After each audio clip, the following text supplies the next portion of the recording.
तो देखिए अब हम संख्याओं को उनके गुणों के आधार पर बांटते हैं, यानी types of numbers based on their different properties. किस संख्या में किस तरह की प्रॉपर्टीज़ होती हैं उस आधार पर हम संख्याओं को कितने भागों में बांटते हैं। यानी पहली टाइप की संख्याएं इसमें आती है हमारे पास सम संख्याएं। सम संख्याएं कौन सी संख्याएं होती हैं? इनको इंग्लिश में हम बोलते हैं इवन नंबर्स। सम संख्याएं जो संख्याएं 2 से भाज्य हों, जैसे कि 8, 16, 72, -40, -8। यानी जो संख्याओं को हम 2 से भाग करें, जिन संख्याओं को 2 से भाग करने पर शेषफल 0 आए, तो वो संख्याएं हमारी सम संख्याएं होती हैं। और इनकी एक स्टैंडर्ड फॉर्म होती है इनको हम बोलते हैं मानक रूप। इनकी एक स्टैंडर्ड फॉर्म होती है। अगर कभी हमें दिखाना पड़ जाए कहीं पर एक जनरल फॉर्म में कि ये सम संख्या है, तो किस तरह से दिखाएंगे? तो इनको हम दिखाते हैं 2n से, 2n के रूप से, यानी 2 × n। और n क्या होगा? n हमेशा वहाँ एक इंटीजर होना चाहिए। इंटीजर यानी पूर्णांक। पूर्णांक क्या होते हैं मैंने बताए थे आपको। पूर्णांक हमारे पास 2 तरह के होते हैं, एक पॉजिटिव और एक निगेटिव। ठीक है, यानी पॉजिटिव वाली संख्याएं और निगेटिव वाली संख्याओं को, जो इनकी पॉजिटिव जो धन पूर्णांक होते हैं वो 1 से शुरुआत होती है और ऋण पूर्णांकों की -1 से। यानी यहाँ पर n क्या होना चाहिए? जहाँ का निशान होता है इस तरह से उल्टा a बना हुआ, ये हम इसको जहाँ कहते हैं, जहाँ n बिलोंग करता है, ये बिलोंग टू i में। यानी n का मान कहाँ से हम लाएंगे? n का मान इंटीजर से उठाएंगे। इंटीजर मेरे पास -1, -2, -3 और +1, +2, +3 इस तरह से होते हैं। अब हम समझते हैं विषम संख्याएं। ये 2 तरह की संख्याएं तो सभी को पता होती हैं कि सम संख्याएं क्या होती हैं, विषम संख्याएं। इनको हम इंग्लिश में बोलते हैं ऑड नंबर्स। ऐसी संख्याएं, विषम संख्याएं हम किसको कहेंगे? ऐसी संख्याएं जो 2 से भाज्य ना हो। यानी इसका कहने का मतलब ये होता है कि अगर हम किसी संख्या को 2 से भाग करें और शेष फल 0 ना हो, तो वो संख्या हमारी विषम संख्या है। जैसे कि मैंने लिया 9। अब हम 9 को 2 से अगर काटते हैं तो 2 चौके 8, तो यहाँ पर 2 चौके 8 हो जाएंगे, एक शेषफल बच जाएगा। यानी अब हम इसको अगर पूरा काटना चाहेंगे तो यहाँ पॉइंट आ जाएगा, तो हम इसीलिए यहाँ पर ये शेषफल बच गया। आगे हम इसमें शेषफल बच गया तो इसीलिए पूरा नहीं कट रहा है। तो ये हमारी कैसी संख्या है? एक विषम संख्या। इस तरह से हम इसको विषम संख्या कहेंगे। और इनका एक स्टैंडर्ड फॉर्म होती है कि 2n + 1। अगर हमें कहीं पर दिखाने को पड़ जाए कि ये संख्या एक विषम संख्या है, तो हम कैसे दिखाएंगे? स्टैंडर्ड फॉर्म में 2n + 1, जहाँ n बिलोंग करेगा i में। यानी इंटीजर होना चाहिए। n क्या होना चाहिए? एक इंटीजर पूर्णांक होना चाहिए। ठीक है, तो ये विषम संख्याएं भी आपने देख ली। अब हम समझते हैं कि अभाज्य संख्याएं कौन सी होती हैं। अभाज्य संख्याएं ये ऐसी संख्याएं होती हैं, इनको हम ऋण संख्याएं भी बोलते हैं। अभाज्य संख्याएं इंग्लिश में बोलते हैं इनको प्राइम नंबर्स। ये बहुत ही इंपॉर्टेंट है इनको समझना, क्योंकि ये काफ़ी अलग तरह की संख्याएं हैं। ऐसी संख्याएं जो एक और स्वयं के सिवा, यानी उस संख्या के सिवा किसी और संख्या से भाज्य ना, यानी जिसको किसी और संख्या से हम भाग ना कर सकते। यानी सीधे से कहने का मतलब ये होता है वो किसी और संख्या के पहाड़े में ना आती हो, भाग्य ना कर, या वो ना कटे, किसी दूसरी संख्या से ना कटे, एक और उस संख्या को छोड़कर किसी और संख्या से ना कटे। एग्जाम्पल के तौर पर आप देखिए, जैसे कि 2। अगर आप 2 को देखें, 2 किसी के पहाड़े में नहीं आता है। एक तो खुद को पहाड़ा नहीं पड़ना है, उसका खुद का पहाड़ा उसकी संख्या का छोड़ देना है। आप कहेंगे 2 के पहाड़े में तो आ जाता है 2। मैंने तो कहा ना, 2 को छोड़ देना है, उसका खुद का पहाड़ा छोड़ देना है, उसको नहीं पढ़ना है। अब एक के पहाड़े में आ जाता है 2, तो इसीलिए मैंने कहा एक को भी छोड़कर, यानी स्वयं संख्या को छोड़कर और एक को छोड़कर। और अगर किसी संख्या के पहाड़े में वो आ रही है संख्या, तो वो हमारी अभाज्य संख्या नहीं होगी। और उसके सिवा जो किसी और संख्या के पहाड़े में नहीं आ रही है वो अभाज्य संख्या। जैसे 2 हो गया, 3 हो गया, 5, 7, 11, 13, 17, 19, 23, इस तरह से आप निकाल सकते हैं। 100 तक संख्याओं को निकालिए, आप निकाल लेना, एक बार देख लेना कौन कौन सी हमारी अभाज्य संख्याएं होती हैं। ये अभाज्य संख्याएं होती हैं क्योंकि ये देखिए 3 खुद के पहाड़े में तो आता है और 1 के भी पहाड़े में आता है, और इन दोनों को छोड़ देना कंडीशन के हिसाब से। इसके अलावा ये किसी और के पहाड़े में नहीं आता है, इसलिए ये हमारी एक अभाज्य संख्या हो जाएगी। इसी तरह से 5 किसी और संख्या के पहाड़े में आता है, अभी तक नहीं आता है, इसलिए ये भी एक अभाज्य संख्या हो जाएगी। 7 भी किसी भी संख्या के पहाड़े में नहीं आता है, ये भी अभाज्य संख्या। अब 8 2 के पहाड़े में आ जाता है, इसीलिए उसको छोड़ देते हैं। 4 के पहाड़े में भी आता है। 9 2 के पहाड़े में 3 के पहाड़े में आ जाता है, इसीलिए 9 को भी हम छोड़ देते हैं। 9 भी एक अभाज्य संख्या नहीं होगी। अभाज्य संख्याएं वो संख्या होती है जो किसी संख्या के पहाड़े में ना आए। इस तरह से आपको याद रखना। कई बार सभी को लगता है कि हमारा जो 9 है यानी 5 हो जाता है, इसके बाद 7 हो जाता है, उसके बाद 8 को छोड़ देते हैं, 9 हो जाता है, 11 हो जाता है, फिर 12 को छोड़ते हैं, 13 संख्या हो जाती है अभाज्य संख्या। ये 9 अभाज्य संख्या नहीं होगी क्योंकि ये 3 के पहाड़े में आ जाएगी। और अभाज्य संख्या की कंडीशन ये होती है कि वो खुद एक और उसके स्वयं के छोड़कर किसी और संख्या के पहाड़े में नहीं आनी चाहिए। इस वजह से ये 9 हमारा अभाज्य संख्या नहीं। तो फिर ये क्या है? ये एक विषम संख्या होगी। हम आप इसको समझिए कि विषम संख्याएं होती हैं, हमारी शुरुआत होती है 1 से। विषम संख्या 1 भी एक विषम संख्या होगी, 3 भी एक विषम संख्या होगी, 5 भी एक विषम संख्या होगी, 7, 9, 11, 13 यानी 1, 2, 3, 5, 7, 9, 11, 13, 15 और 17, 19 ये सभी क्या हैं? ये विषम संख्याएं हैं। आप कंफ्यूज मत होना कि अभाज्य संख्याएं और विषम संख्याओं में, ये सभी विषम संख्याएं हैं। लेकिन अभाज्य संख्याएं कौन सी होती हैं? अभाज्य संख्याएं जो किसी संख्या के पहाड़े में ना आए। और अभाज्य संख्याओं की शुरुआत होती है 2 से। सबसे पहली संख्या होती है 2 अभाज्य, उसके बाद 3, उसके बाद 5, उसके बाद 7, उसके बाद 11 आता है, उसके बाद आती है संख्या 13, फिर 17, फिर 19। नोट करने वाले हैं क्या कि जो हमारी अभाज्य संख्याएं होती हैं इनके केवल 2 ही गुणनखंड होते हैं, इसके अलावा और कोई गुणनखंड नहीं होते हैं। कौन कौन से? एक तो वो खुद और दूसरा एक। यानी कोई भी आप एक अभाज्य संख्या लीजिए, जैसे कि मैंने यहाँ पर को आपको दिखाने के लिए ये लिखी हुई है। यहाँ पर आप देखिए ये 3 दिया हुआ है।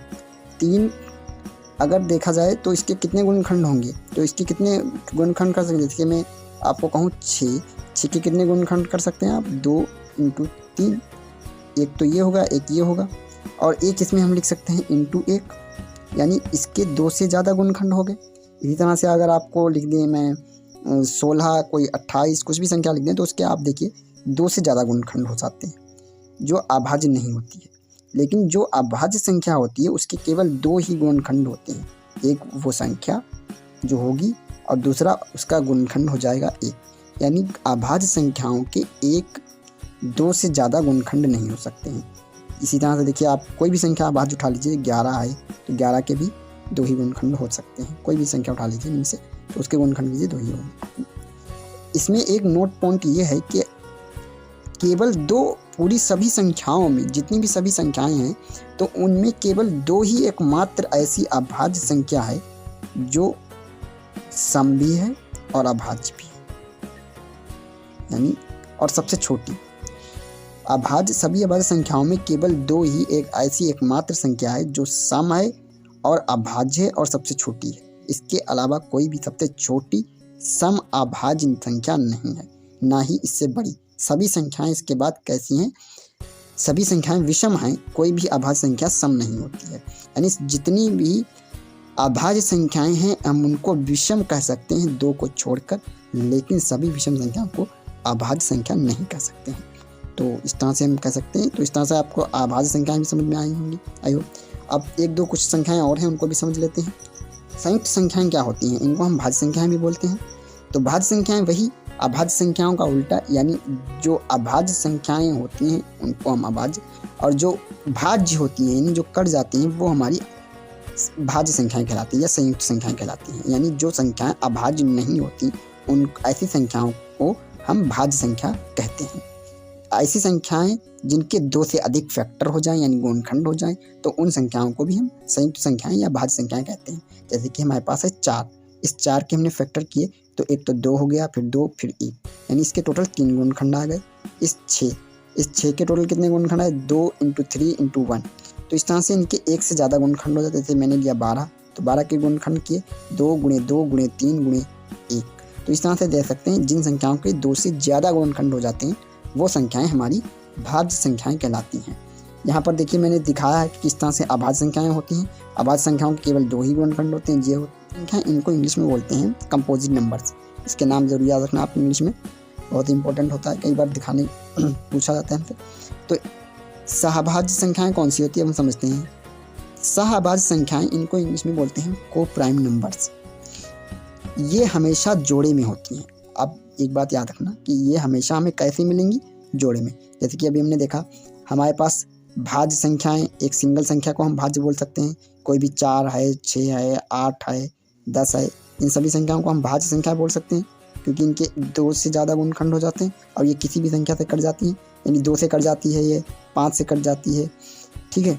तो इस तरह से ये भाज्य संख्या कहलाएगी। और हमने देखा था अभाज्य संख्या 3, 2, 7, लेकिन जो सहअभाज्य संख्याएं होंगी ये 2 संख्याएं होंगी हमेशा जोड़े में, एक ए और एक बी। और ये कौन सी संख्याएं होंगी? ये 2 ऐसी संख्याएं होंगी जिनमें एक दूसरे का पूरा भाग ना हो सके। यानी कोई भी 2 ऐसी संख्या, जैसे मैंने उठा लिया एक 3 और दूसरा उठा लिया 2। अब देखिए इनको 3 और 2 को एक दूसरे से अगर भाग करें तो कोई एक दूसरे को पूरा नहीं काट पाएगा। ना तो 3 2 को काट पाएगा, ना 2 3 को काट पाएगा। इस तरह से इनमें केवल किसी भी संख्या का भाग नहीं जाएगा एक दूसरे में भाग करने के, किसी और संख्या से नहीं, इन्हीं का भाग। तो ये सहअभाज्य संख्याएं कहलाएंगी। इसी तरह से आप देख लीजिए 5 और 4, ये भी एक सहअभाज्य संख्याएं हैं, ये हमेशा जोड़े में होंगी। तो इसी तरह से आप देख लीजिए 7 और 8, कोई भी ऐसी संख्याएं जिनका एक दूसरे में भाग ना जाए तो वो हमारी सहअभाज्य संख्याएं हो जाएंगी। 7 8 है, लेकिन मैं कहूँ कि 4 और 12, क्या ये सहअभाज्य संख्याएं हैं? ये सहअभाज्य नहीं है क्योंकि 4 का भाग 12 में हो जाता है। सहअभाज्य संख्याओं की एक खासियत और होती है कि इन दोनों में केवल एक को छोड़कर किसी दूसरी संख्या से एक साथ भाज्य ना हो, यानी भाग ना हो। इन संख्याओं में एक साथ एक का तो भाग जा सकता है, यानी इस 2 को हम 1 से भी डिवाइड कर सकते हैं, इस 3 को भी हम 1 से डिवाइड कर सकते हैं, लेकिन इस 1 को छोड़कर किसी और संख्या से एक साथ डिवाइड नहीं कर सकते हैं। देखिए क्या ऐसी कोई संख्या है जिसको हम 3 और 2 को एक साथ डिवाइड कर सकें? 1 को छोड़कर, 1 में 2 भी आ जाएगा, 3 भी आ जाएगा। लेकिन यहाँ आप देखिए ये संख्या मैंने लिखी है 12 और 4, इस 4 को हम 2 से भी डिवाइड कर सकते हैं और इस 12 को भी 2 से डिवाइड कर सकते हैं। इसका मतलब ये हुआ ये हमारी एक सहअभाज्य संख्या नहीं होगी, ये सहअभाज्य संख्या नहीं होगी क्योंकि इसमें 2 का भाग जा रहा है और 4 का तो एक दूसरे में तो भाग जा ही रहा है, ठीक है। लेकिन अब 5 और 4 को देखिए, 5 और 4 में क्या किसी और संख्या का भाग जा सकता है? 1 को छोड़कर, 1 को छोड़ देना है, तो कोई भी संख्या ऐसी नहीं दिखलाती है जिसका भाग चला जाए। तो इसलिए ये भी संख्या क्या कहलाएंगी? दोनों सहअभाज्य संख्या, ठीक है। तो इस तरह से हम देखते हैं कि सहअभाज्य संख्याएं क्या होती है हमारी। ये बहुत ही इम्पोर्टेंट टॉपिक है क्योंकि ये संख्याएं हमें जो क्वेश्चन में दी जाती हैं कि 2 संख्याएं सहअभाज्य हैं और संयुक्त संख्याएं हैं, ये टर्मोलॉजी समझ में नहीं आती है, तो इस वजह से क्वेश्चन समझ में नहीं आते हैं। तो इसको समझने की कोशिश कीजिए। मैंने पूरी हिंदी लिख दी है, आप नोट कर लीजिए। यहाँ पर दोनों 1 को छोड़कर, यानी सहअभाज्य में जो दोनों संख्याएं होंगी उनको में 1 को छोड़कर किसी दूसरी संख्या से भाग ना जाता हो तो वो संख्या हमारी सहअभाज्य कहलाएंगी। जिस तरह से ये 2 3 7 13 7 5, जरूरी नहीं कि दोनों संख्याएं विषम ही हों, एक सम एक विषम हो सकती है, दोनों विषम भी हो सकती हैं, दोनों सम नहीं हो सकती। क्यों दोनों सम इसलिए नहीं हो सकती? क्योंकि दोनों जब सम होंगी, मान लीजिए 8 ले लिया और एक मैंने ले लिया 16, ठीक है। अब 16 ले लीजिए या 18 ले लीजिए, कोई 18 लेते हैं क्योंकि 16 में भाग चलाता है 8 का। तो आप देखिए अगर दोनों ये सम होंगी तो ये भी 2 से डिवाइड हो जाएगी और ये भी 2 से डिवाइड हो जाएगी। तो इस वजह से कभी भी दोनों संख्याएं जो सहअभाज्य संख्याएं होंगी वो सम तो दोनों नहीं हो सकती हैं, एक सम एक विषम ऐसा हो सकता है, ठीक है। और दोनों विषम हो सकती हैं, दोनों विषम हो जाएंगी, लेकिन दोनों सम नहीं होंगी कभी भी। जैसे कि मैंने ले लिया 5 और 10, ये सहअभाज्य संख्याएं नहीं है क्योंकि 5 से ये 5 भी डिवाइड हो जाता है और ये 10 भी डिवाइड हो जाता है, इसलिए ये सहअभाज्य संख्याएं नहीं हो जाएंगी। इनको हम संयुक्त संख्या कह सकते हैं। अगर देखा जाए अलग अलग देखें, 10 को हम संयुक्त संख्या कह सकते हैं, 5 को भी, ठीक है। 5 तो वैसे हमारा अभाज्य संख्या हो जाती है, इस 12 को संयुक्त संख्या कह सकते हैं, 18 को भी अलग अलग देखा जाए। लेकिन अगर हम इन दोनों को एक साथ देखें 12 और 18 को, तो ये दोनों हमारी संयुक्त संख्याएं नहीं होंगी। क्यों? क्योंकि 12 में भी 2 का भाग चला जाएगा और 18 में भी। जबकि सहअभाज्य संख्याओं की कंडीशन ये है कि इनमें एक को छोड़कर किसी और संख्या का भाग नहीं जाना चाहिए, ठीक है। और एक दूसरे में तो भाग नहीं होना चाहिए, यानी ये 2 से कट जाती हैं, 3 से कट, एक को छोड़कर किसी और संख्या से ना कटनी चाहिए। इस वजह से सहअभाज्य संख्याओं का एक ही मात्र कॉमन फैक्टर होता है। इस सिंपल बात हम कहें तो क्या कह सकते हैं तो सहअभाज्य का संख्याओं का केवल एक ही कॉमन फैक्टर होता है, वो होता है 1। अगर किसी भी सहअभाज्य संख्या का 1 के अलावा 1 को छोड़कर कोई और कॉमन फैक्टर आता है कभी, तो वो हमारी संख्या सहअभाज्य संख्या नहीं होगी। इस बात को ध्यान रखना, ये मोस्ट इम्पोर्टेंट है, क्योंकि इस चीज़ का यूज़ हम करके जो हमारी अपरिमेय संख्याएं होती हैं √3, √5, इस तरह की संख्याओं को हम सिद्ध करते हैं कि ये अपरिमेय संख्याएं हैं, इस चीज़ का यूज़ करके। ठीक है, तो इसको ध्यान रखना कि कभी भी को प्राइम नंबर्स का मात्र एक ही कॉमन फैक्टर होता है और वो होता है 1। तो आई होप आपको सच्ची तरह से समझ में आई होंगी सारी संख्याएं। अगर नहीं समझ में आई हैं तो एक बार वीडियो को थोड़ा सा दोबारा से देख लीजिए और सभी को ये वीडियो ज़रूर शेयर कीजिए, क्योंकि इसमें मैंने सारी संख्याएं बताई हैं, कौन सी संख्याएं होती हैं, और इससे आपको बहुत ही हेल्प मिलेगी क्वेश्चंस को समझने में। क्वेश्चन समझ में नहीं आती हैं, आप चाहे क्लास 10th में हो या 9th में हो, 9th का भी फर्स्ट चैप्टर नंबर सिस्टम होता है और 10th का भी फर्स्ट चैप्टर नंबर सिस्टम होता है। 10th की क्लास पर बेस्ड मैं फर्स्ट चैप्टर पर बेस्ड कुछ क्वेश्चन भी लेकर आऊँगा अगली क्लास में, अगले वीडियो में। तो आप ज़रूर इस वीडियो को देखिए और दूसरों तक शेयर भी कीजिए, जिससे सभी को पता चल जाए कि नंबर्स हमारे कौन कौन से होते हैं और क्या होते हैं। कभी बहुत से बच्चों को ये नंबर्स नहीं पता होते हैं कि नंबर्स कितने प्रकार के होते हैं, कौन सी संख्या पूर्ण संख्या होती है, कौन सी अभाज्य होती है, कौन सी हमारे पूर्णांक होते हैं। तो इस वीडियो को दूसरों तक ज़रूर शेयर कीजिए और शेयर कीजिए, चैनल को सब्सक्राइब कर लीजिए ज़रूर याद। और वीडियो देखने के लिए थैंक्स। अब मिलते हैं अगली वीडियो में।